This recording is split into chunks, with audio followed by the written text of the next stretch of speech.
I've seen tourists also bringing about the issue, saying there are a lot of delays, there are a lot of issues with the eCitizen.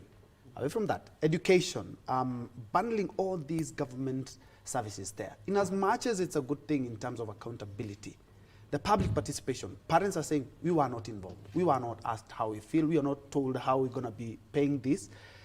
The visa issue, you have to pay a few dollars before you get into the country. Some say that after you pay, there's no message, no nothing.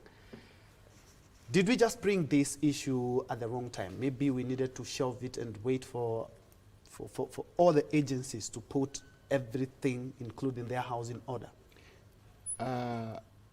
One thing, there are two things here. I think bringing these things because of accountability, bringing them together, is not a bad thing per se. But there seems to be a bit of a rushed migration that we've rushed, and sometimes every project must always be seen to be user-friendly. And I think the project at this particular time, because our constitution is so robust, but the biggest difference between our constitution, the 2010 constitution, and the previous constitution that we had, this was a public participatory constitution, a constitution of the people, that it really considered the concept of public participation, involvement of the user. And that is why all the cases that even go to court against government decisions is, did you properly involve the public? The issue of this bundling everything into eCitizen is a good idea. But not just the public.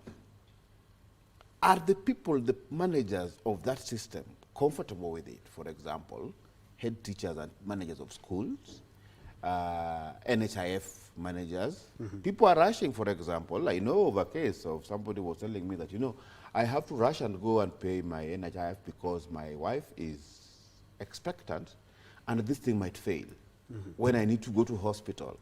And now, if you step into a hospital with an expectant or a sick patient, if you had not paid NHIF because of the system failure, then you have to pay in cash.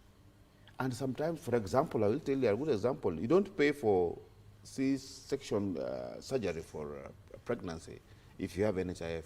But if you don't have NHIF, you pay 80,000. Most in 80,000, 100,000 or something like in normal hospitals.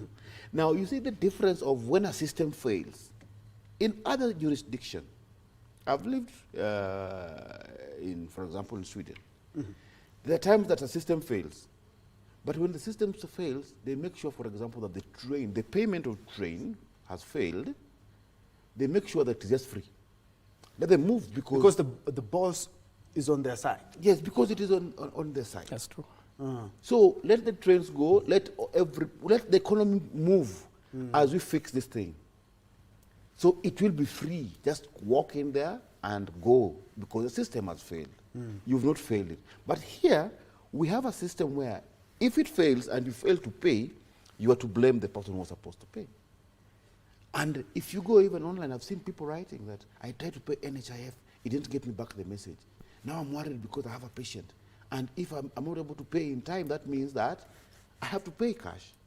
So I just don't know that the people who are making these decisions up there are in tandem with the problem of the system down there. Number two, when we centralize systems like that one, for example, there was a time that M-Pesa was hacked.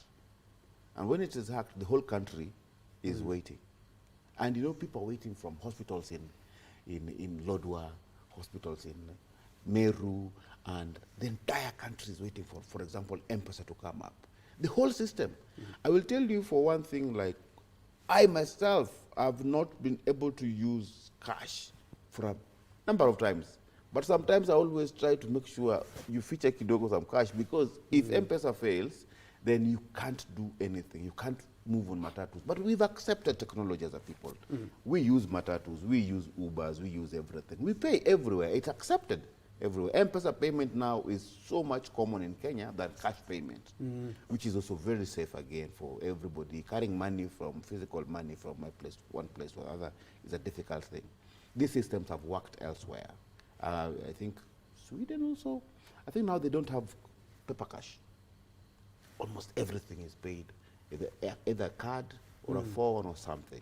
Yes, we can move there, but we must be able to develop policies that are not as radical, so that at the end of the day, the outcome is not what we expected.